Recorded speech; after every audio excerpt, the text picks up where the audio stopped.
অসমত নিষিদ্ধ হ'ব নেকি লিভ ইন ৰিলেশ্যনশ্বিপ? মুখ্যমন্ত্ৰী ডক্টৰ হিমন্ত বিশ্ব শৰ্মাৰ প্ৰথমখন কেবিনেটৰ পিছতে চমক দেখুওৱা আৰম্ভ কৰিল। ২৬ তাৰিখে বিধানসভাৰ শেষ দিনাখন ইউনিফৰ্ম চিভিল কোড ইয়াক সদনত উপস্থাপন কৰিবলৈ সিদ্ধান্ত গ্ৰহণ কৰে। অসমলৈ আহি আছে uniform civil code. Live in ৰিলেশ্যনশ্বিপক নিষিদ্ধ কৰাৰ কথা আলোচনা হৈছে, কিন্তু প্ৰকৃততে সত্য কি? এতিয়া বিয়া পাতিলে ৰেজিষ্ট্ৰেশ্যন কৰাটো মেণ্ডেটৰী। এতিয়া বিয়া পাতিলে মিনিমাম এজ ব্ৰেকেটটো মেইনটেইন কৰাটো মেণ্ডেটৰী।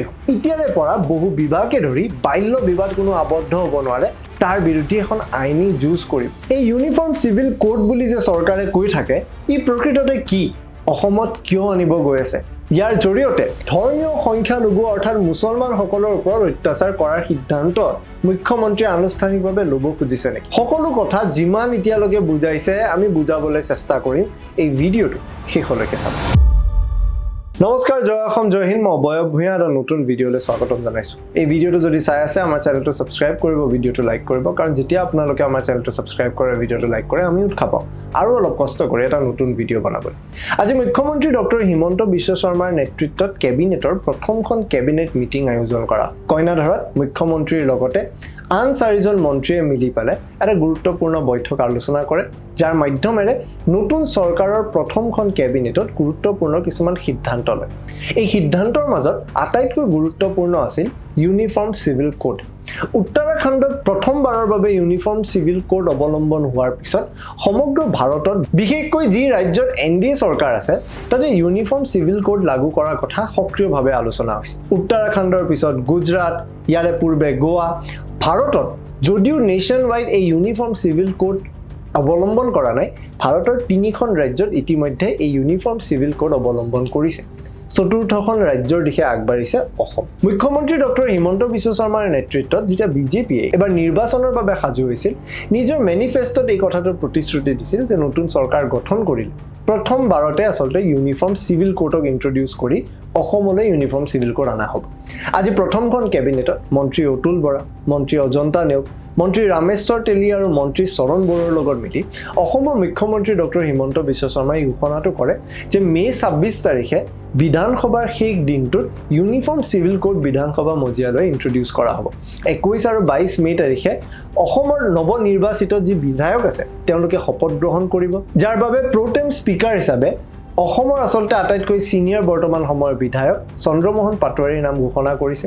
তেওঁৰ অধীনত অসমৰ নৱনিৰ্বাচিত প্ৰত্যেকজন বিধায়কে 21 আৰু 22 তাৰিখৰ বিধানসভাৰ এই মজিয়াত তেওঁলোকে ওথ ল'ব, শপত গ্ৰহণ কৰিব, আৰু তাৰ পিছতে কিছুমান ডিছকাশ্যন হ'ব, আৰু ডিছকাশ্যনৰ শেষ দিনটো অৰ্থাৎ মে' 26 তাৰিখে ইউনিফৰ্ম চিভিল কোডক ইন্ট্ৰডিউচ কৰা হ'ব। কিন্তু এই ইউনিফৰ্ম চিভিল কোডত বিশেষভাৱে কি থাকিব? অসম চৰকাৰৰ ফালৰ পৰা যি ইউনিফৰ্ম চিভিল কোড অনা হ'ব, এতিয়ালৈকে তাৰে কোনো গাইডলাইনছ দিয়া নাই, কিন্তু মুখ্যমন্ত্ৰীয়ে আজি তাৰ এটা আভাস বুজায় যে প্ৰথমে 4টা বিশেষ দিশৰ প্ৰতি লক্ষ্য ৰাখি এই ইউনিফৰ্ম চিভিল কোড অসমলৈ অনা হ'ব। প্ৰথম, বিয়াৰ ৰেজিষ্ট্ৰেশ্যন আৰু মেণ্ডেটৰী এটা ফিক্স এজ, অৰ্থাৎ এজন যুৱক 21 বছৰ হ'লে, এগৰাকী যুৱতী 18 বছৰ হ'লেহে অফিচিয়েলি বিয়া পাতিব পাৰিব। এই কথাটোক ইউনিফৰ্ম কৰা হ'ব। আমি অসমত দেখোঁ বিভিন্ন ৰিলিজিয়াছ পাৰ্চনেল লজ আছে। হিন্দুৰ কাৰণে যদি 21-18 মিনিমাম এজ, মুছলমানৰ কাৰণে সেয়া নাথাকিব পাৰে। তেওঁলোকৰ পাৰ্চনেল ল যদি আমি চাওঁ, তেওঁলোকৰ বহুতে বাল্য বিবাহ বিশ্বাস কৰে। তেনেকুৱা এটা ক্ষেত্ৰত ইউনিফৰ্ম চিভিল কোড অহাৰ লগে লগে এজন যুৱক আৰু যুৱতীৰ যদি বিয়া হয়, তাৰে মিনিমাম এজ 21 যুৱকৰ কাৰণে আৰু মিনিমাম এজ যুৱতীৰ কাৰণে 18। ইয়াক ভাইলেট কৰিলে ইয়াৰ বিৰুদ্ধে আইনী ব্যৱস্থা লোৱা হ'ব। ইউনিফৰ্ম চিভিল কোডৰ প্ৰথমটো লক্ষ্য সেয়া। দ্বিতীয়টো, ইউনিফৰ্ম চিভিল কোডৰ জৰিয়তে অসমত লিভ ইন ৰিলেশ্যনশ্বিপক নিয়ন্ত্ৰণ কৰা হ'ব। এতিয়া এই কথাকে সামাজিক মাধ্যমত ইতিমধ্যে বহুতে গ্ৰাফিক্স প্লেট, বহুতে এই কথাটো ওপৰিকৈ বুজাই ক'ব খুজিছে যে ইউনিফৰ্ম চিভিল কোড অহাৰ লগে লগে অসমত লিভ ইন ৰিলেশ্যনশ্বিপক নিষিদ্ধ কৰা হ'ব। কিন্তু বাস্তৱ সত্যটো হৈছে নিষিদ্ধ কৰা নহয়, তাক কণ্ট্ৰল কৰা হ'ব।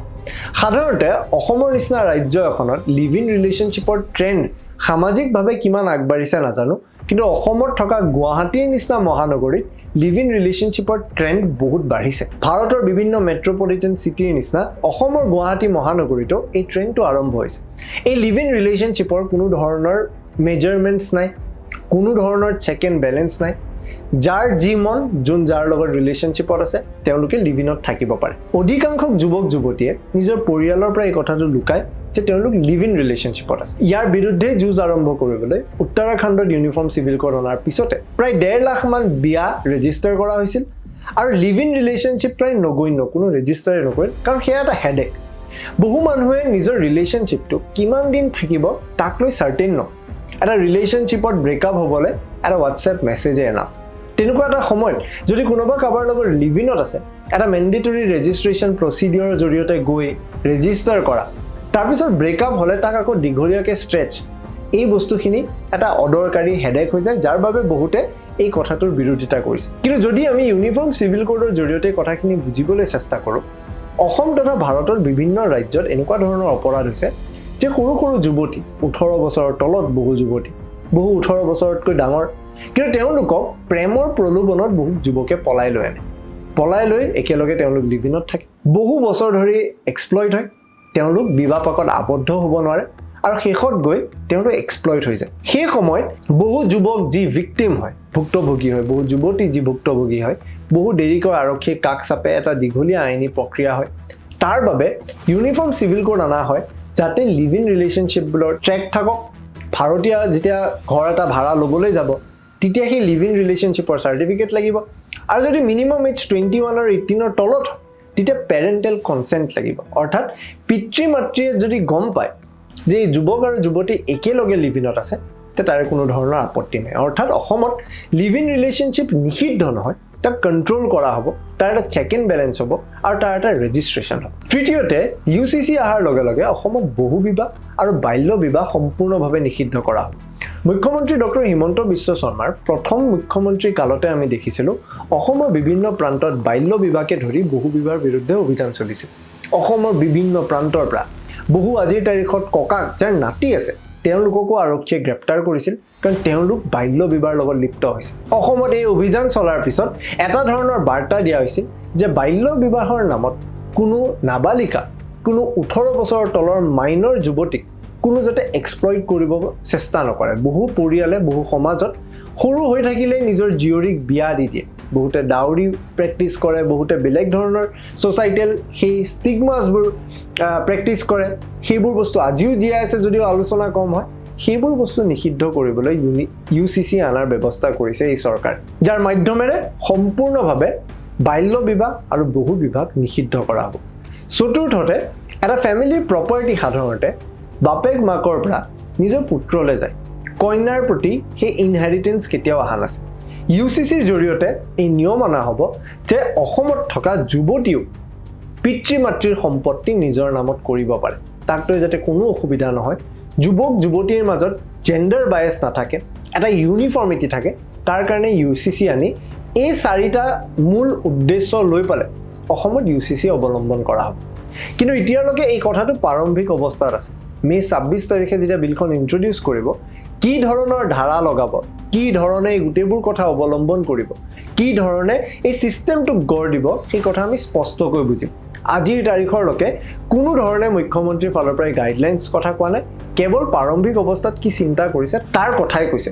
কিন্তু এই কথা উত্তৰাখণ্ড, গোৱা অথবা গুজৰাটত হোৱা UCCৰ পৰা কোনো ধৰণে বেলেগ নহয়, ঠিক একে ধৰণে যি এই 3খন ৰাজ্যত হৈছিল অসমতো হ'ব। এতিয়া ইয়াতে বহুতে ক'ব খোজে যে ইউনিফৰ্ম চিভিল কোড বিশেষকৈ বামপন্থী লোকসকলে, এই ৰাইট উইং যিসকলে বেয়া পায়, যিসকলে নেশ্যনেলিষ্ট চিন্তা বেয়া পায়, তেওঁলোকে এই কথাটো বিশ্বাস কৰে যে UCCৰ জৰিয়তে সাধাৰণতে এনেকুৱা এখন আইন আনিব খোজে য'ত ধৰ্মৰ মাজত এটা বিভাজন কৰিব খোজে, য'ত কেৱল এটা ধৰ্মই প্ৰাধান্য পায়, য'ত কেৱল পাৰ্চনেল ল এটা ধৰ্মৰ আঁতৰাই আন ধৰ্মৰ কেৱল জীয়াই ৰাখে, তেনেকুৱা ধৰণৰ এটা পাৰ্চপেক্টিভ বা চিন্তাধাৰা দিব খোজে। কিন্তু আচল কথা তেনেকুৱা নহয়। UCCৰ জৰিয়তে প্ৰত্যেক ধৰ্মই ইকুৱেল। অৰ্থাৎ মই কেনেকৈ পূজা কৰিম মোক UCCয়ে নিশিকায়, মোৰ মুছলমান বন্ধু এজনে কেনেকৈ নামাজ পঢ়িব সেই কথা UCCয়ে নিশিকায়। অৰ্থাৎ পাৰ্চনেল প্ৰেক্টিছ অফ বিলিভ, মই নিজে যি ধৰণৰ আধ্যাত্মিকতাত বিশ্বাস কৰোঁ সেয়া UCCৰ দ্বাৰা কোনো ধৰণে নিয়ন্ত্ৰণ নহয়, UCCয়ে তাতে কোনো ধৰণৰ হস্তক্ষেপ নকৰে। কিন্তু যদি কোনোবা ধৰ্মৰ পাৰ্চনেল ল অনুসৰি বাল্য বিবাহ তেওঁলোকে অনুমতি দিয়ে, বহু বিবাহ তেওঁলোকে অনুমতি দিয়ে, ট্ৰিপল তালাকৰ নিচিনা এনেকুৱা এটা ভয়ানক প্ৰেক্টিছক অনুমতি দিয়ে, ইউনিফৰ্ম চিভিল কোডৰ অধীনত সেই কথাৰ ওপৰত লিগেল একশ্যন ল'ব পাৰিব।